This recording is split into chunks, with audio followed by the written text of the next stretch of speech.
Back at the garage, and we're going to be doing a little update video today because we're still waiting on a whole bunch of stuff, and unfortunately I can't push out any of the videos I have queued up on like the transmission or rear diff assembly and all that stuff. So I'm going to update you guys on what's going on, what I'm waiting for, and some things I've been working on in the engine bay. So let's hop into it. So I have a big video on the M58 and all of the stuff I'm doing to combine a bunch of gears to make everything all really strong and whatnot, but unfortunately I'm trying to press this gear off of a shaft that has a stronger third gear, and I couldn't do it. A couple of machine shops couldn't do it. So basically, we're just going to be putting in a whole gear set from P1 M56 out of like S40 C30 5-speed. It's basically has a stronger third gear, all steel synchros, and it has a 425 final drive, and my old transmission had a 400 final drive. So the gears are going to be a little bit shorter, but well, there's a whole video coming out about that soon, and you guys will get the full details about the stronger third gear and all that and whatnot. Starting to get the subframe together. We're going to be doing a video on this shortly. I got some new parts for this, still waiting on a couple things. So hopefully getting that done real soon. The rear differential, I am waiting on shims. Stock shims for the stock carrier were way too thick, and the carrier couldn't even go in. So waiting on some 0.1 and 0.2 millimeter shims so that I can get this all finalized and set up and whatnot, and get that all back together. So we're very close on that. Again, I got a huge video on this whole process, but like I'm just waiting on like one or two things to push it out. And I don't want to push out like 3/4 of the video. I want to do the whole thing in one shot because I think it's going to be really cool for you guys to see. Angle gear is coming along really well. I picked up some shims for the pinion, and I re-shimmed the pinion, and I got the gear tooth contact pattern absolutely spot on. You can see how much better it is. It's perfectly in the center. Perfectly centered between the heel and the toe and the root and the top, and the back even looks fantastic as well. So this case is good to go. We're going to be able to use this case. I just got to order some custom shims for this. Unfortunately, I can't find any off-the-shelf shims. They're quite an odd size. They're like 80 by 70, and you just can't really find them anywhere. So we're waiting on that. Also, with the diff rebuild, I got one of the wrong, he sent me a wrong race, so I just got one of those in, so we're good there, just waiting on those shims. Back to this angle gear, very close on being able to do the final assembly video of this.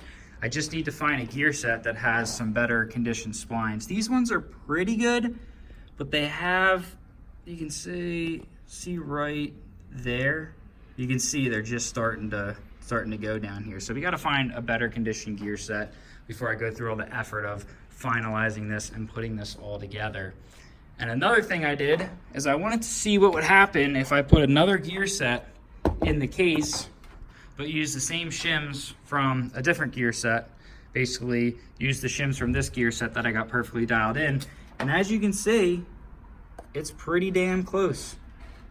You can see it looks really good. The backlash tightened up about 1 or 2 thousandths of an inch, so that's why this pattern's moved a little bit more towards the heel. But basically that means that these shims are mainly for tolerances in the case, not necessarily tolerances in the gear. In the gears, you know, the relationship between the gears, because these gears are going to be a lot more precision machined than the, you know, stock cast cases. And since these are very precision machined and we're going to get the same exact case every single time within 1/1000th of an inch, basically, if I do sell these, when I sell these, I'm going to be able to offer a starter shim kit that's going to get you damn close. And basically, you maybe need to add one small little 0.1 mil shim or pull one out and get this thing fully dialed in, because it took hours to get to this point where I got these gears fully set up and everything. Like, it took a really long time because I was having to manually sand down the pinion or the ring gear shim to set the backlash, and I would basically have to set the backlash, adjust the pinion, reset the backlash, adjust the pinion, and it took probably like 8 or 10 hours to get everything dialed in. And if I can offer a starter shim kit, that's gonna make people's lives a lot easier in setting these things up. So that's a plan that I have for, you know, one, if I release these as a product, assuming testing goes well and everything. And I think that's really gonna make life a lot easier. So really happy with how the case came out again. It's all set up. The gears are good to go. This thing is ready to rock. I just need to find a good gear set. I ordered all new races, all new bearings, all new seals. Still waiting on some of that stuff to come in. And then we're gonna do a really awesome video on the full setup process on that. And just waiting on a couple more parts. I mean, we're getting really, really close.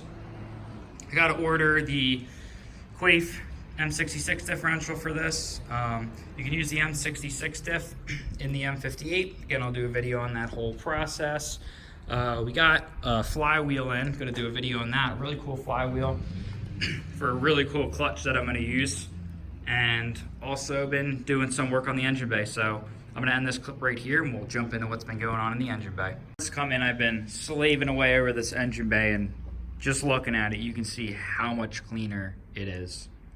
I painted I took everything out, ABS, I stripped it completely, and I painted everything with the Pour 15 rust preventative paint. This stuff is so awesome. I mean, it goes on great, it looks shiny, it's glossy, and it's freaking like, it's so chip resistant. Like, it just dries like a rock. So I went through and I painted everything. I mean, you can just see how nice it came out. It's so glossy and shiny, and it's so much cleaner than all the nasty 25-year-old factory paint with dirt and dust everywhere. And I also picked up some black, Forever Black trim dye, and I did the cowling, which I think came out awesome. I wish I had before pictures of this stuff, but I don't. But you can just see it came out real nice. And I also did the front bumper guard, whatever you want to call it. I painted this in Pour 15. I just went to town with the Pour 15. I poured it all. And it came out really nice, and I think it's going to look really good when the engine is in here. Only thing is this guy is a little yellow. Maybe I'll see if I can get a new one of those, but I mean, they just, like, they yellow so fast. Even this is brand new. I bought this exactly a year ago. I mean, you can see how much rust and crap's in it from the dart and sleeves, but like, they just yellow and get mucked up so quickly, and it's like, is it even worth it? But I'll probably maybe see if I can get a new one of those. Other than that, I deleted all the AC stuff too. No more AC, so we're gonna just have straight intercooler, straight radiator. I never used the AC, like I haven't used it in years. So what's the point? Like, it's a race car, right? So we got rid of some of the wiring over here. We also got rid of some of the wiring over here. I had like it for the alarm horn that I didn't even have, that was broken. Some of the cruise control stuff, I yanked all that out. Just no point in having that stuff. I never use it. I'm never gonna use it. And I don't need it. Cleaned up a bunch of like wiring stuff. You can see I retaped some of it. I put some new shielding on it and whatnot. I'm blanking on the name of this stuff right now. And it came out really good in my opinion, and I'm really happy with it. I mean, I'm not really too upset that I'm still waiting on parts, because I got to do some of this stuff that I've been wanting to do for years, like paint this and clean everything up and make it all pretty. So I'm pretty happy with how it all came out. I still think I'm gonna paint this maybe with the Pour 15, I don't know. And you see it's a little dirty in here, so I gotta get some of that. I also did Forever Black on here. And then I'm gonna order some Cody gray bumper trim, because we're gonna redo these in gray. I did these years ago, but I'd like to refresh them. Because gray is the way to go on a black 850. None of that black bumper matched. You don't match trim on an 850. Nope. So that's gonna be awesome to freshen up all the gray. You can see I did it years ago. It still looks really good. Paint still looks really good. It's pretty dirty right now, but I'm definitely gonna compound it all, clean up the whole body and all the trim and everything when I get this guy running. Also went ahead and repainted the calipers. You can see they came out really nice. This probably looks awesome in 4K on a TV right now. So I did both sides. And then I also have a brake upgrade that I'm going to be showing for the rear. I'll probably do it in the rear subframe video. But I did get my hands on some 2000 V70R calipers, so they have a bigger rear disc, and it's also a vented disc, and I got all new OEM calipers, like some of the last in the country, some rotors and everything, so I'll be showing that. But really happy with how this all came out. And I also am designing a mount for the M58 so that the M58 can bolt up to the front wheel drive stuff, and we're gonna hop into that clip right now. So I decided to take the engine off the engine stand, throw the bell housing on it because I wanted to test a transmission mount I am designing. It's a 2.5D design. So basically it's a bunch of laser cut plates, and then they're going to be bolted together with some bolts running through the center, and then obviously bolted to the transmission at 3 different points. But you can see, so regularly the all-wheel drive, it actually has a mount here, and there's like this side straddle mount. I'm going to weld a plate on here to run that side straddle mount, but I also want to try and make the front wheel drive mount work too. And you can see, clear is perfect on the angle gear, no problems. I got this mount pretty well lined up. I think this is going to work pretty well. You can see I got it in, and everything all bolted up here. It's a little hard to get to this bolt head right here, so I might like cut this plate back or something, so that way you can still get a socket or a wrench in there or whatever. But other than that, it looks pretty good. We got a bunch of clearance here too. I think by using this mount, it actually pushes the engine up a little bit higher, probably like an extra centimeter. So we're gonna have extra room there so that the angle gear is not hitting here. Other than that, we got the side mount in. We got the front mount in. We got this mount in too down here. We got all the mounts in. So I'm pretty happy with how this mount came out. I'm gonna play around with it a little bit more. Obviously, it's gotta go down more, but as you can see, I don't have a hole for this little flipped up piece of metal that's basically supposed to hold this straight when you torque that nut down that goes in there. So actually, it looks like we have about a centimeter or so. So this is probably gonna drop down a little bit more, but I still think it's gonna give us great clearance. So I'm not worried about that at all. Pretty happy with how that all looks.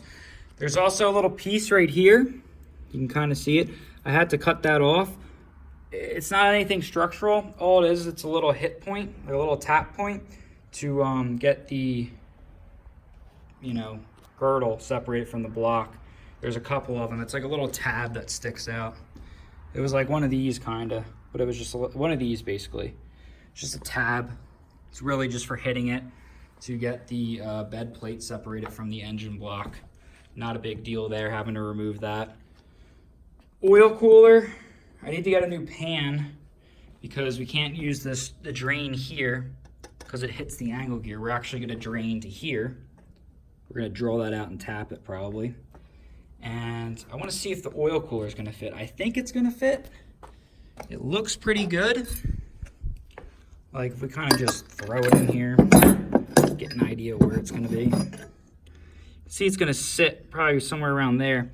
There's definitely plenty. You can see we can line this barb, that right barb up with this hose to get it in an approximate location. It's probably going down here a little bit, but you can see back there, that topmost bolt, it might be really hard getting that in because the angle gear is kind of like right there. So I don't know if we're going to be able to run this. Maybe. We can maybe try and make it work. But if not, then, we'll just run an external cooler or something. We'll figure it out. I'm not too worried about that. Mainly worried about all this fitment, which fits really awesome. So pretty happy with how this is coming out so far. And gonna keep mocking stuff up. And I'm gonna switch to some poly mounts actually that I found, some poly engine mounts. So we're gonna get those in hopefully soon because I wanna get this thing mounted a little bit more solid. We're also gonna buy a new mount, new poly mount, probably the IPD one, might as well. And then we'll do I think you can get a poly side mount. We already got a poly mount here. And then this engine's gonna be freaking mounted to the subframe. So there's a little bit of flax during the dyno pulls. Not a whole lot, but I'd like to stiffen it up a little bit.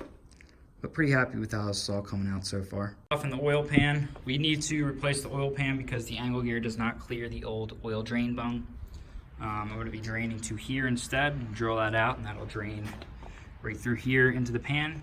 The reason that I took the head off is because unfortunately a very common issue happened to my block where the use of ARP studs, due to their intense clamping load, actually cracked the water jacket. It actually cracked it right here.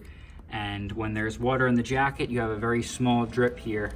And I want to try and address it early before it gets worse. So what I'm going to do is I'm going to fill the water jacket with about 10 or 15 millimeters of epoxy, like block guard style epoxy, stuff a little bit stronger than DevCon.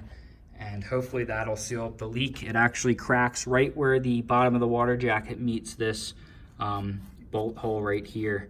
And it did it on this side too, so it cracked on both sides. It's a very, very common issue with the use of ARP studs.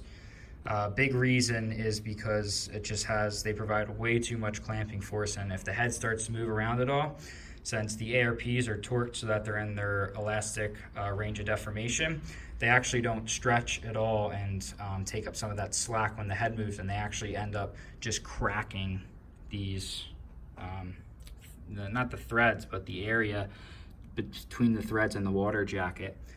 Whereas the stock torque yield bolts, since they're in the plastic range of deformation, they actually have a lot more spring to it, and they can stretch and contract without permanently deforming, as long as they stay in that plastic range. When they're untorqued and go back into the elastic range, they stay permanently stretched. So I'm going to be switching back to torque yield bolts, either Volvo bolts, or there's some Volkswagen diesel bolts that you can use in these that are grade 12.9, whereas the stock Volvo bolts are 10.9. So that's something we're going to be doing. We're going to do fresh gasket, reseal a bunch of the stuff, all new oil pan O-rings. I mean, other than that, the engine's in great condition. Like, the pistons look great, cylinder walls look great. They got a little rusty from the use of E85, but I mean, that's normal. There's nothing you can really do about that. Like, they look good. The engine's in perfect condition. There was zero metal in the oil pan, like nothing. Oil pressure has always been great. Compression has always been great from the get-go. So we're going to try filling it up with some epoxy, trying to seal off that leak, and we're just going to send this thing, and we're going to boost it to the frickin' moon this summer. Head gasket, again, really good condition. No signs of any type of damage or any type of head lifting or any type of the sleeves moving around or the head moving around. Really good condition. So we're going to put a new OEM MLS head gasket back on it. Probably clean up the head a little bit. I mean, the head's I just rebuilt it last summer, so we're just going to reseal it all and throw it back together real quick and hope it stops leaking. And should be set. I mean, it's a shame that happened, but it's very common on these high horsepower white blocks where once you start pushing really high horsepower and the head starts moving around, if it moves around at all, it cracks the water jacket, and unfortunately there's nothing you can do about it. Either you get a good casting and it doesn't happen to you, or you get a bad casting and you get a bad hand of luck. It's really luck of the draw. But I'm going to keep moving forward with this engine, and maybe we'll build another one in a year or two, because there's no reason to pull these sleeves out and put them in a new block and do all that machining work, and it warps the bores anyway, so I'd have to hone it or bore it, and it's already bored out the max. Like, it would just be a nightmare to have to do all that again when I literally just did it and everything else is in perfect condition. So we're going to fill it with epoxy. We're going to reseal it all back up, and we're gonna send it. And I don't think it's going to cause any problems. Maybe we'll throw in some Evans waterless coolant too, so that there's no pressure in the system. Because I know when the system does heat up and there's pressure, it does drip a little bit more. I mean, we're talking about a couple drops, like not a lot, but like it's enough to really piss me off. So we're gonna get that all situated and get that all fixed up, and this thing's gonna be ready to rip again this summer. It's gonna be better and fresher.